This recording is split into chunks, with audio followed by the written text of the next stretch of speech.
Yes. Hello. Hey, everybody. Welcome back to the Paid Search Podcast YouTube channel. Jason Rothman, Chris Schaefer. Chris, Hello. how's it going? I'm doing happy almost. Well, it's November. Happy November. I was at the doctor's office today, and these two old people, they were talking to the nurse. Happy holidays! What? No, that's too soon.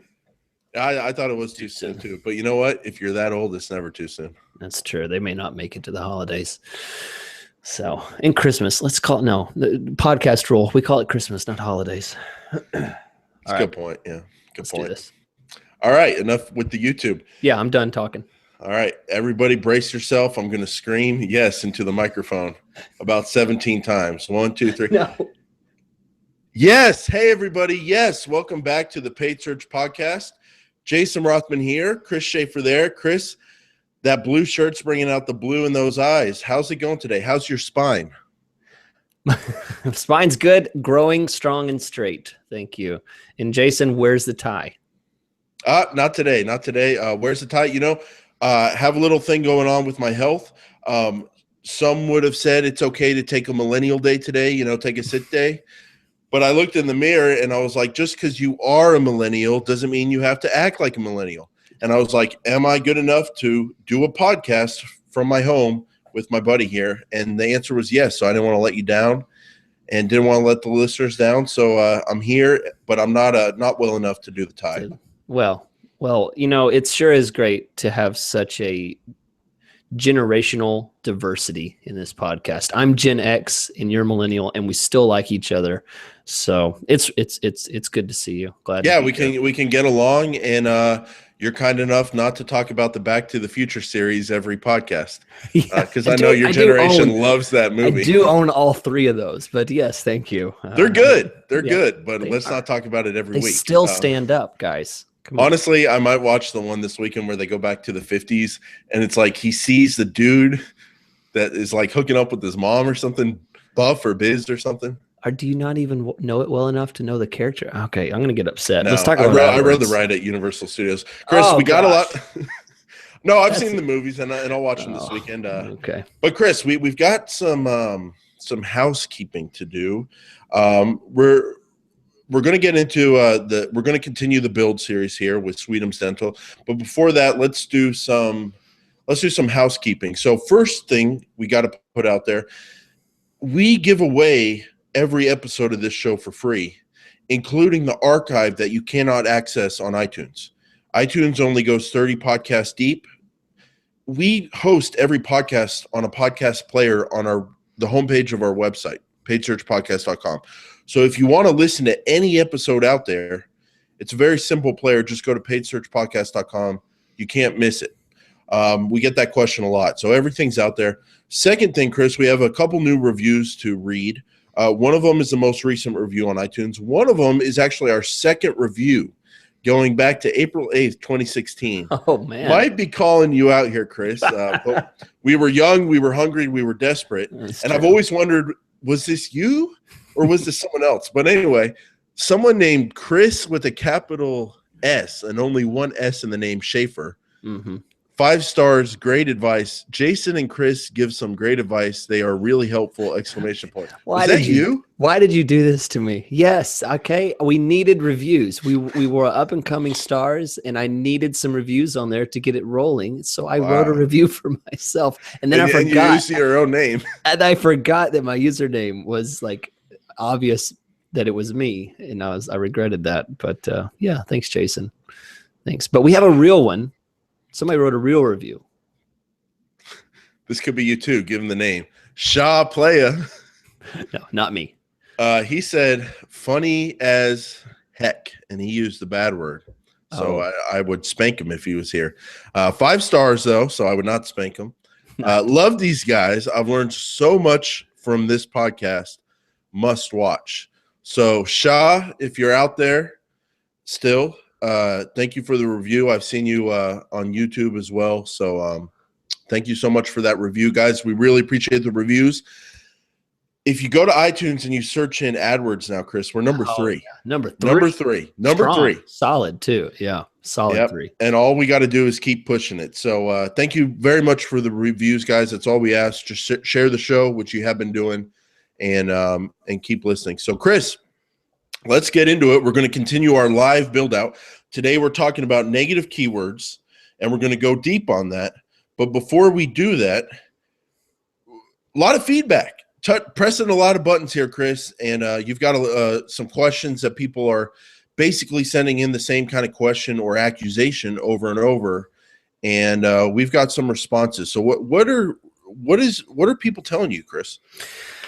Well, we got a question, and this is something that we get. We've gotten different forms of the same kind of question recently. I know when we first started doing the build out, we got this question on Facebook, and stuff on YouTube, and questions being emailed in. And I want to take the top of the show here to address this because I think it's important. I want to go back to the structure of ad groups and the use of ad groups. And how they should be used appropriately. I know some people were kind of surprised about, well, why didn't we do this? Why did we do this? And again, this is just a build out for a small local dentist, so it's all relative to what you're building. But still, some people were surprised about one thing or another. And the question I want to read is, I've been closely following your account build, and I have a quick question.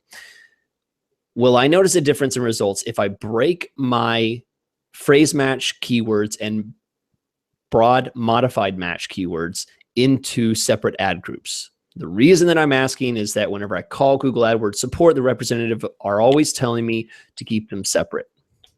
Okay. Set the bar kind of high here because we're talking about AdWords support. I have to earn my money. Google doesn't pay me to answer the phone. So, I have to earn everything that I get paid by everyone else. So I'm not officially represented by Google. And she's, saying that, well, the people that are officially represented are saying something a little different. And I thought about this. I made notes, and I really thought, and I wanted to have a straight answer because it is something I hear a lot. Should I put these keywords in this one that are phrase match and these broad modified over into this ad group and separate them? And here's my thoughts on this. There's only one reason why I create a new ad group. Typically 80-90% of the time is because I have a different theme. Best practice, the reason that anyone creates a new ad group in Google is because you want separate ads. Some people might contest that, wait, Chris, it's because you might want to bid differently. No, because bids are at the keyword level as well. There's absolutely no reason to build a new ad group there. Well, Chris, you need to be able to check, search terms and something like that. No, I mean, there's all of this stuff you can check at the keyword level. You can check search terms at the keyword level. Yep. You can. The only thing you can't do, Jason, is you cannot make one keyword show for one ad and another keyword show for another ad in the same ad group. So if you want that to happen, you have to split them up. That is the best practice reason to create a new ad group. And let me say this, if you decide to break them out by match type, here's what you end up with. In this Sweetums build that we're doing, I'll pull it up real quick. We have them broken out by local and service and type, appointment, emergency, weekend. Themes. Themes. If I then decided to break them out by match type, instead of having, how many do we have? 9 ad groups. I would now have 3 times 9, right? Private school, 27. Thank you. Yeah. 27 ad. I almost said 12. Almost added them together. I would have 27 ad groups now. Okay, and imagine I had 3 ads per ad group. Now the number of ads that I have are multiplied by 3. Everything is tripled, and the amount of work is tripled. The amount of keywords that I have to change bids on. I mean, there's so many little details, little things that I have to tweak.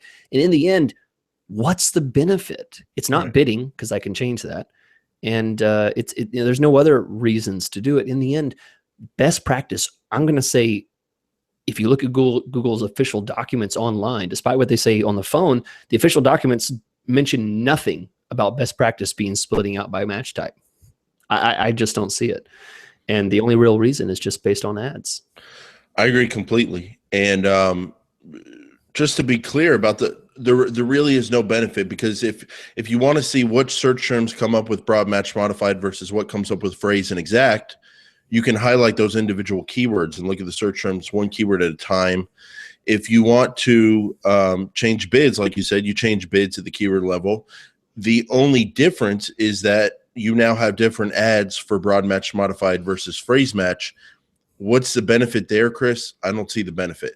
And like you're saying, it's all about building how you like to manage. And so what happens if we have 27 ad groups instead of 9? That means that the impressions on the ads are going to be spread out through different ad groups. Yes. And so it's going to be harder to get data on whether or not different ad copies are working. It's going to be harder to put in new ad copy and track it. It just makes things harder. So this goes for me, Chris, it goes for SCAGs. I'm no longer doing single keyword ad groups, at least like as a general principle. And it also goes for match types. I'm no longer, I never did this, but I would not break up match types into different ad groups. So I like keeping it simple. I like building it how I want to manage it. And you asked me before the show, what if someone pushes back and says, okay, this is fine for a Sweetums Dental that's a fake account and you're not even going to run it. But what about an account running $60,000 a month? And then I told you, well, what about it? That's what I do with a $60,000 a month account. And I've actually scaled back my builds on some large accounts recently to make them more manageable as time goes on in terms of active management. Now, So, let me ask you, with this 60,000, because it's always relevant when you talk about 60,000. What type of cost per click are you talking about? Pretty high cost per click, or I don't know. I don't want to get into it, but remember that one podcast where I told you I had to figure out that the maximum was $1,000 per bid. So these are 60,000. Going at $200 a pop would be the equivalent of something maybe $100 per click, maybe $20 per click on some. It varies, but maybe we're not talking 60,000 here, Chris. I'll take that to 5 times that. So my point is that I have experience with large accounts, and we did a whole podcast on that, how to manage large accounts. And managing large accounts is harder than managing small accounts because there's higher stakes and more to manage. You get a lot of data. And so I've actually, since they're harder to manage, I've scaled back my builds into fewer ad groups and even fewer keywords to start. I'll tell you, and the performance is better because I'm better able to manage it as time goes on. So if anybody pushes back about size, I'm doing simple, scaled back ad groups and keywords that still make sense being in one ad group at the highest levels of the game and getting great results because I'm making it more manageable.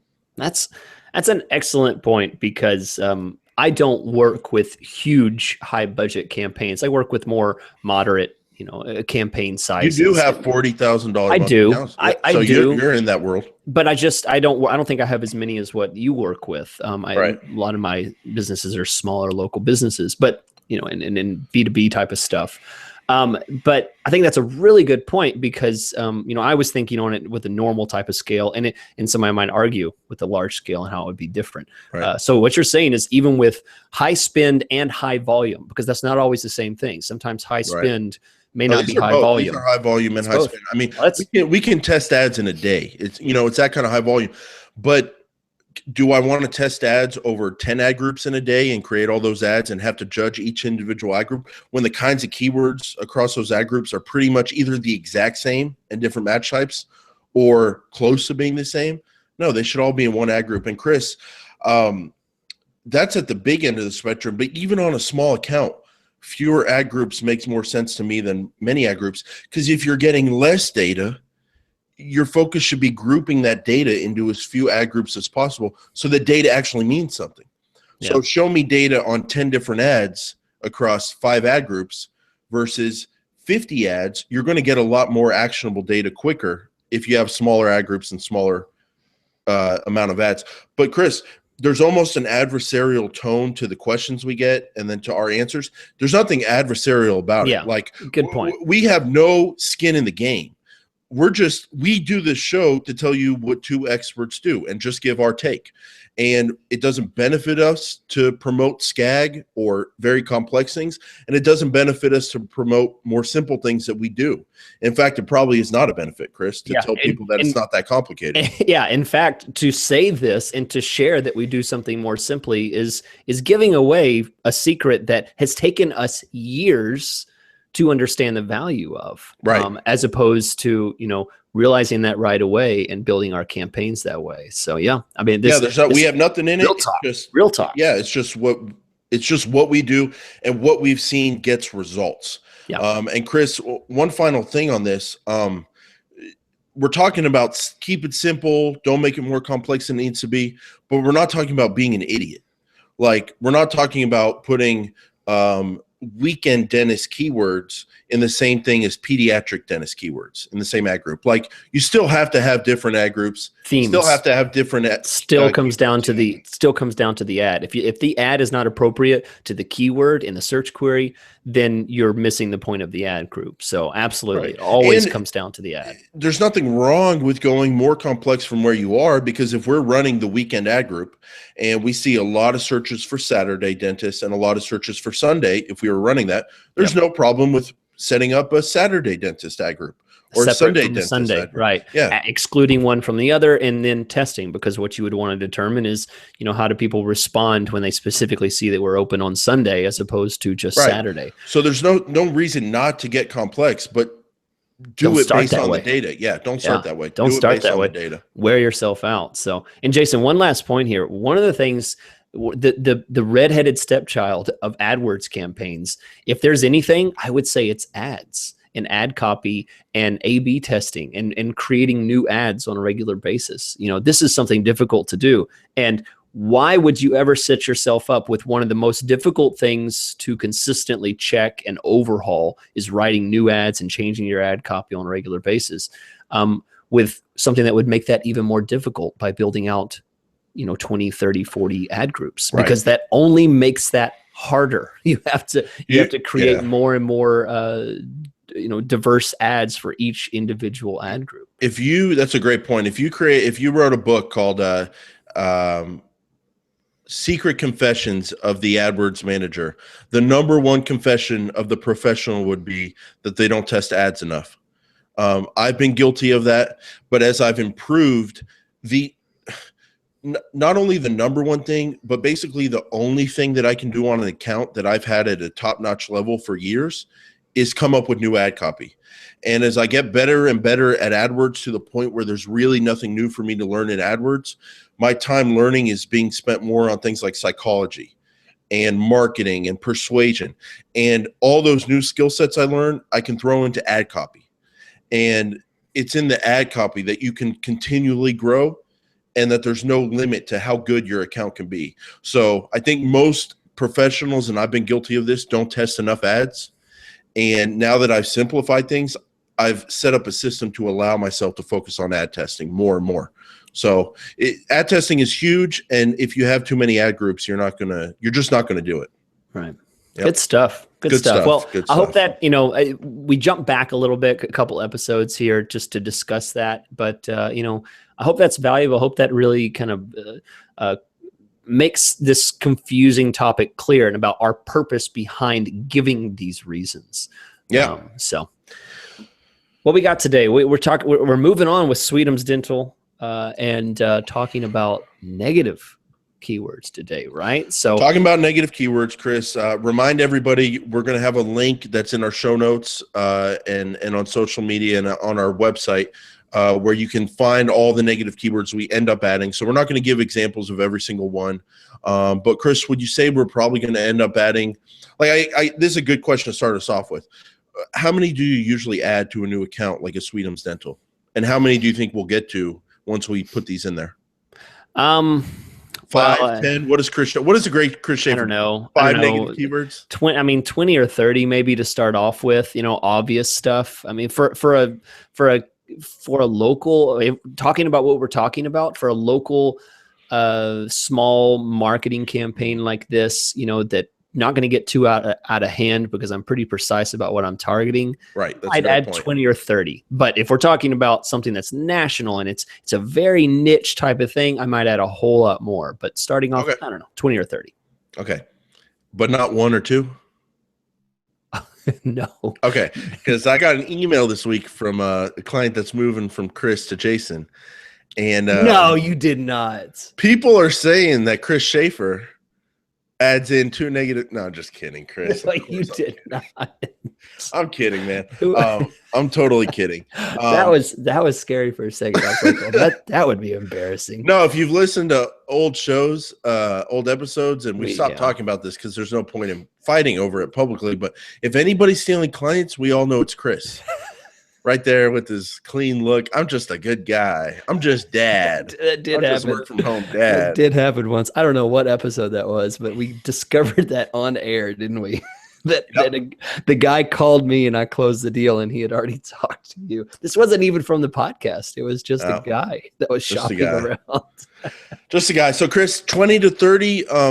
I've got some template ones I throw in there always. So I'm going to usually have a little more, but we'll talk about that here in a second. But there's nothing wrong with starting to 20 and 30. And honestly, Chris, negative keywords are important, but if someone was in a rush to get going, could you make the argument you don't need one negative keyword to start a campaign like this where you have the keywords locked down for the most part? Yes, but is that going too far? Yeah, I mean, salary, jobs, hiring, why not throw them in there?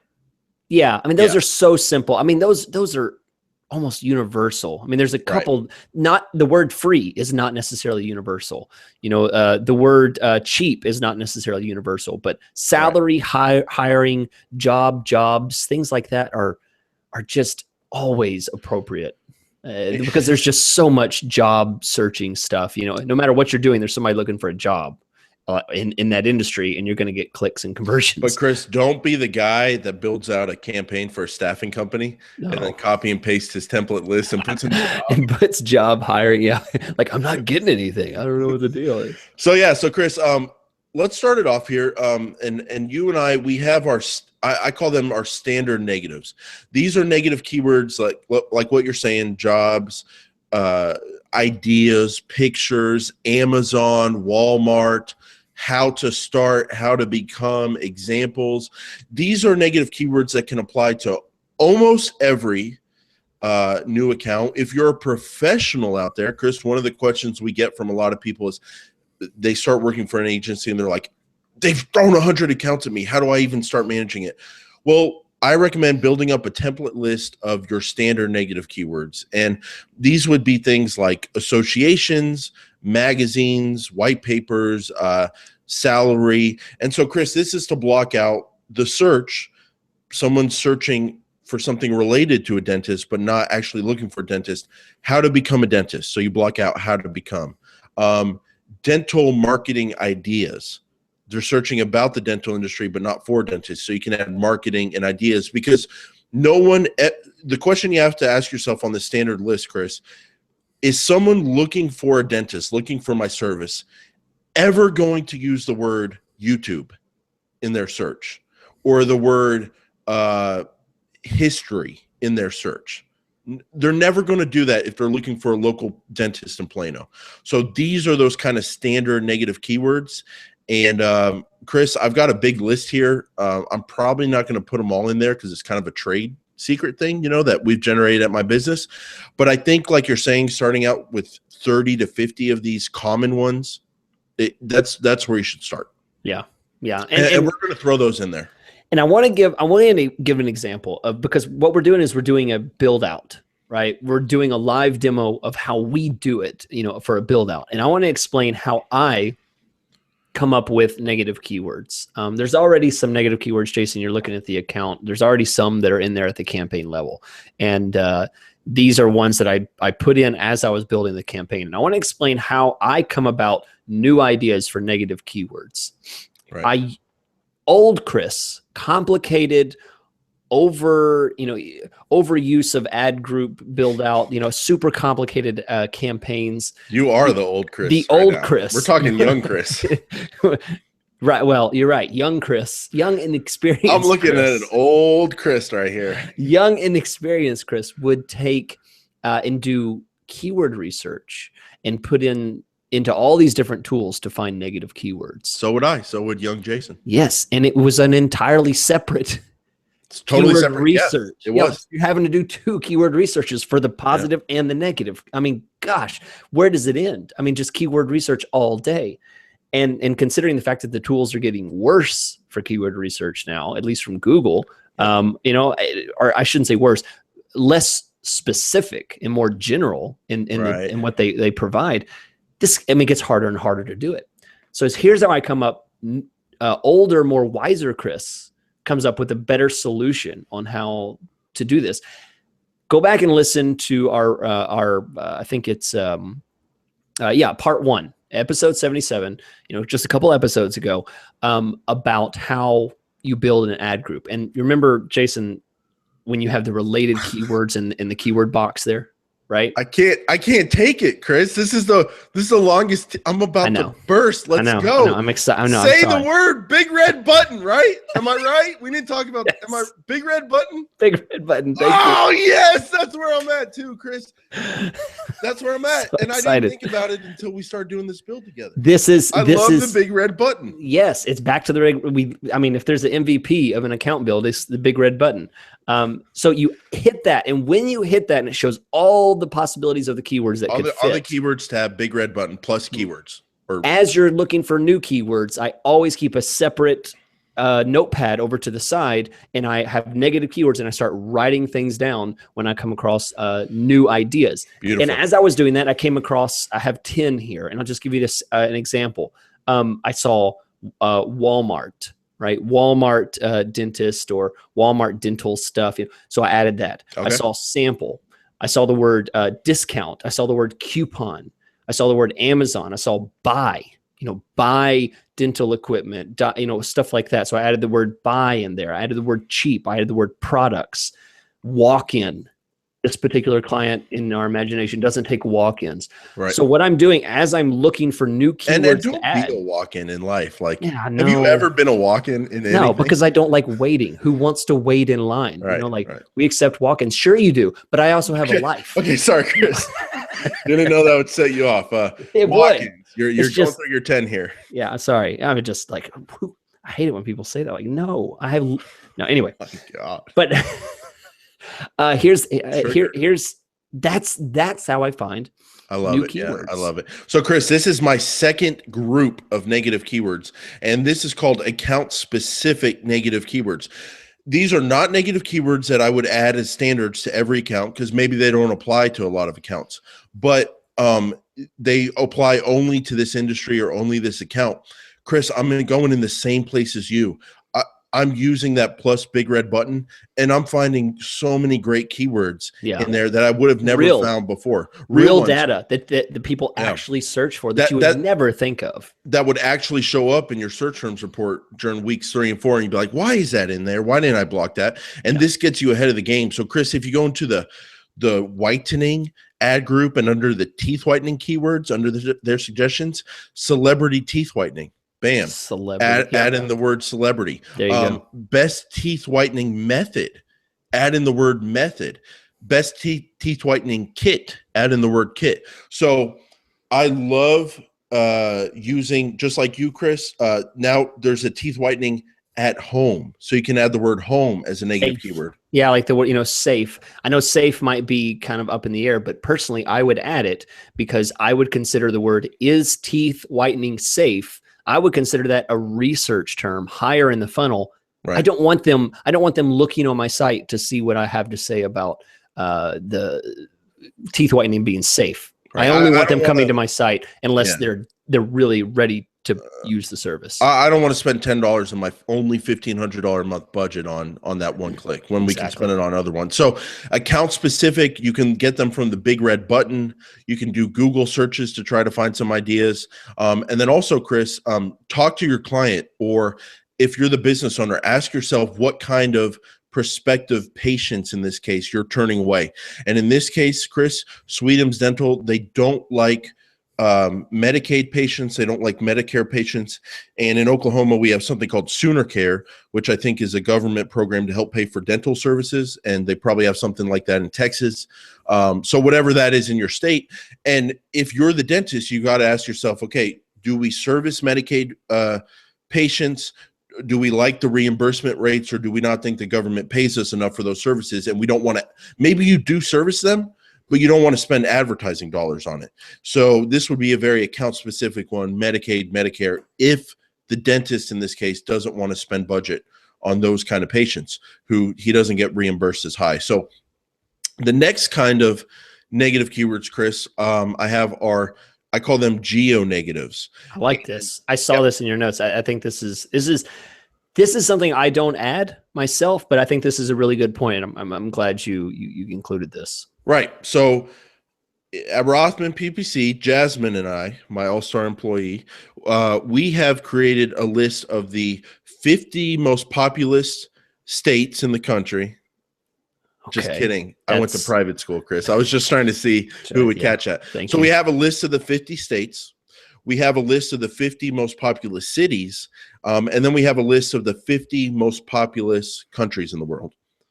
So here's an example. Chris gets a hurricane in Houston. And does he man it out? Does he tough it out like a bro?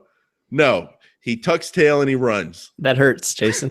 That hurts. He drives up to Dallas because he's scared. No, I'm just kidding. I would be so. I was in Oklahoma and I was scared too. Have a baby. Chris, go ahead.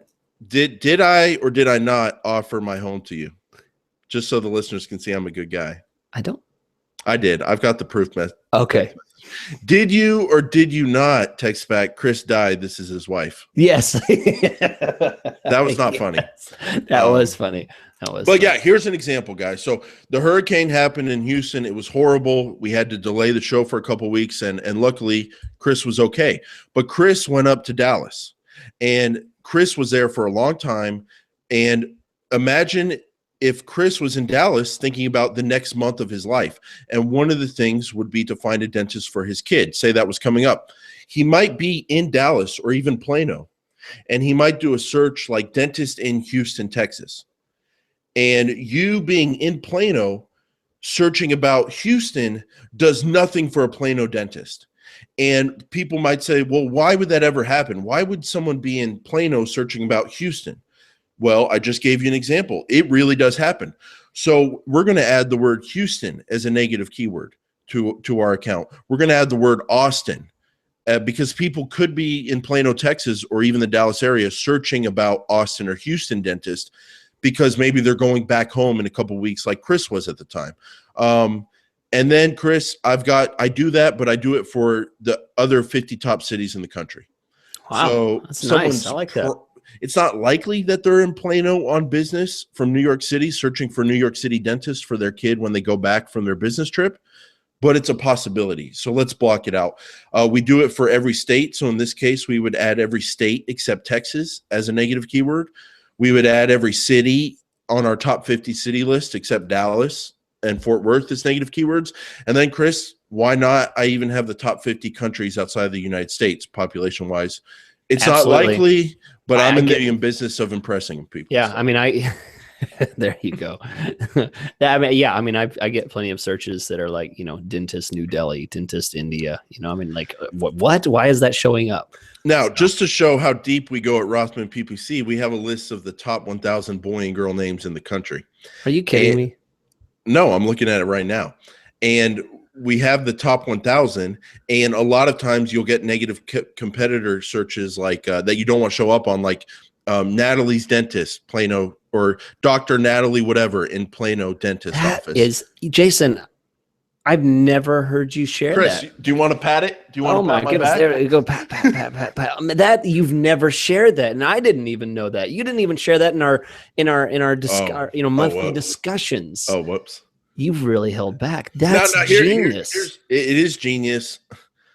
That's there is Rothman PPC. I don't even feel like I should be here. That's That's you've contributed. Because you've seen searches like that, Chris. Oh my gosh, all the time I'm adding Michael and John and all this crap from names. Now here's the downside, Chris. Dallas is one of these most popular names, boy names, and so one risk you run is adding too many negative keywords and accidentally blocking someone in Plano searching Dallas dentist, but who's still interested in Plano dentist. We talked about that a couple weeks ago. So you got to be careful if you go to this extent. And oftentimes we don't, but maybe instead of having 1,000, maybe you can have 100 and you don't even have to find them. You just come up with the ones you see all the times that you're blocking out automatically, like John, Bob, Dale, all those common ones, Sarah, Dr. Sarah, dentist, whatever in Plano. So we do geo negative keywords and we do sometimes name negative keywords to block out competitors. Brings me to my last group of negative keywords, Chris, competitor negatives. These are the most, for me, well, I don't know what you're going to say, but these are the most difficult ones to add because you never know what they are until they show up. Well, I've got a good tool for you, a good strategy. But before we talk about that, I was just talking about with someone I respect tremendously yesterday, great AdWords manager, was talking with him and one of his employees, and he and she will remain nameless. We will not discuss what cities they're in because it sounds way more mysterious than saying Walt. Okay. Our buddy Walt. I mean, I figured. Friend of the show, Walt Cogger. Yeah. But Walt was telling me they're open to competitors sometimes. And I run a lot of moving campaigns. He's always pushing me. He's always making me think. Ugh. He's an open guy. Walt just has no opinions about anything, because he's so trained on being open and testing it. Like you and I say test it, and sometimes we test it. Walt means it, Chris. Walt, is the sky blue? I don't know. We're going to look up and find out, but I don't have a preconceived opinion on that. We're going to test it and get the best results for our clients here. I'm going to ask 100 people what color that is, and we're going to find out. So Walt was telling me he's open to trying it because if someone searches for the biggest smiles in the world dental office in Plano, Texas, biggest smiles in the world dentist in Plano, Walt's philosophy is maybe when Sweetums Dental answers the phone, they might go, hey, we're not biggest smiles in the world, we're Sweetums, but do you need a dentist? And you might be able to get good traffic from a competitor search. You just search a name out there, Chris, you'll probably see ads on competitor ads out there. A lot of people do it. I work with a lot of movers. It's so hard to train up their intake staff. And so we've seen the conversion rates for a lot of our clients. I kind of don't target competitors to start off with unless a client specifically asks me to. What's your take on competitors? I avoid them. Absolutely. I mean, typically whenever I see a competitor and they're getting traffic and, I typically block them because I just don't. Because they're like you say, I mean, if I had to put a plaque on my wall, the quote that I would put on there is, why waste your money when there's, a million other fish in the sea, right? And that's not the exact quote, but that's something you always talked about and I always keep in my head because why go after the word cheap when there's plenty of people that aren't searching for cheap? Why go after, so-and-so dental when there's all these other people looking for a dentist and they don't already have one in mind? Why go after a branded search when there's plenty of ones that aren't and they're just looking for a dentist? Maybe the competitor searches will have 3% conversion rates and maybe the geo searches like dentist in Plano will have 12% conversion rates. If we only have $1,500 to use, why not try to spend it all on the best keyword? Well, let's take it a step above. I always ask my clients, how are these calls? You've been getting a lot of calls. Have people been asking for so-and-so dental or so-and-so client? And they're like, yeah, I've been getting a lot of these calls. And I usually say, no, this isn't them. And they hang up.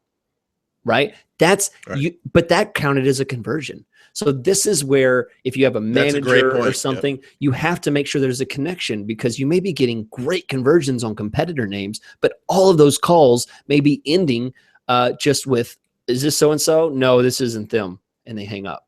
Right. I mean, No, that's a conversion, but it's a worthless lead. And just think about your own, think about everyone listening, think about your own dentist. Like, I love my dentist, been going there for years. I drive almost an hour to go see him. I drive by hundreds of dentists to see him. And so if I searched his name and then clicked an ad and accidentally called the wrong practice, what are the odds they're going to be able to get my business? Like, very low, because he's got my records, my insurance is on file. I like him. I want to support him. I'm used to going there. I know where to park. I know that he's a good dentist. Like, finding a dentist is a big deal, Chris. Yeah. And so you and I are on the same page. For this account build, we're going to add competitors as negative keywords. Now, besides just wasting budget on them for the first month and seeing them in your search terms report and then adding negatives, how do you add them at the beginning, Chris? I like going to Google Maps. And I searched in dentist in Plano, Texas. And what I do, Chris, is I just see who's there. Image Care Dental Group. These are real results. So I'm going to add the word image care as a negative. Mint Dentistry. I'm going to add the word mint as a negative. Kasari Alexander MDDS. Guess what? Kasari isn't in the top 1,000 names in America. So we wouldn't have caught it. It's not like a John or a Bob, but we're going to catch it now because I went to Google Maps. Trophy Dental of Plano. Who in their right mind would have ever thought of the word trophy as a negative keyword? That's a name of a city over in the DFW area. Trophy Dental. Oh, well, sorry, Chris. We don't all. Texas isn't the country. Like, there's a lot of people who live outside of Texas. I don't know who. Crystal Creek Dental. Maybe it's a geo. Maybe it's a negative. Aesthetic plus Plano. Whoa.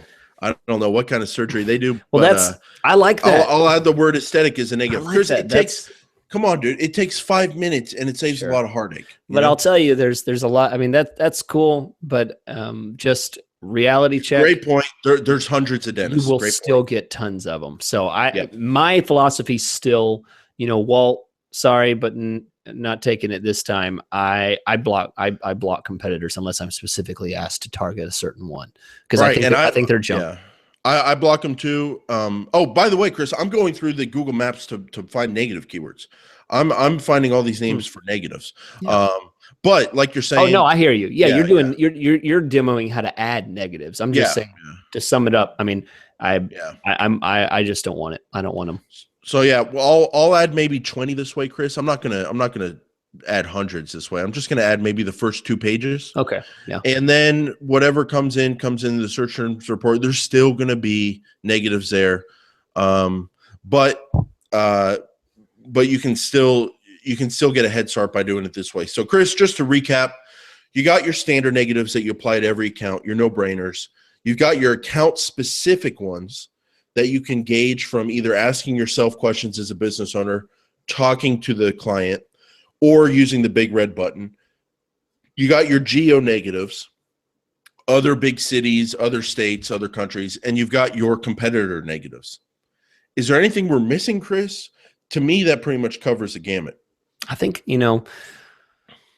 that's it, really. Yeah. And I mean, the thing is, this is the build part. It's always a guess. Again, ladies and gentlemen, this is a guess. Until you start getting that data, these negative keywords are incomplete, because you always have to continue adding more terms based on the search terms. That's your next step. The negative keywords never end. There's always more negative keywords to add. There's always negative keywords to add. Chris, I mean, we've been at this hard for 3 weeks now, and we're at negative keywords. So this just shows, even though you and I can probably do to the point, we can build out a whole account like this within a day. Sure.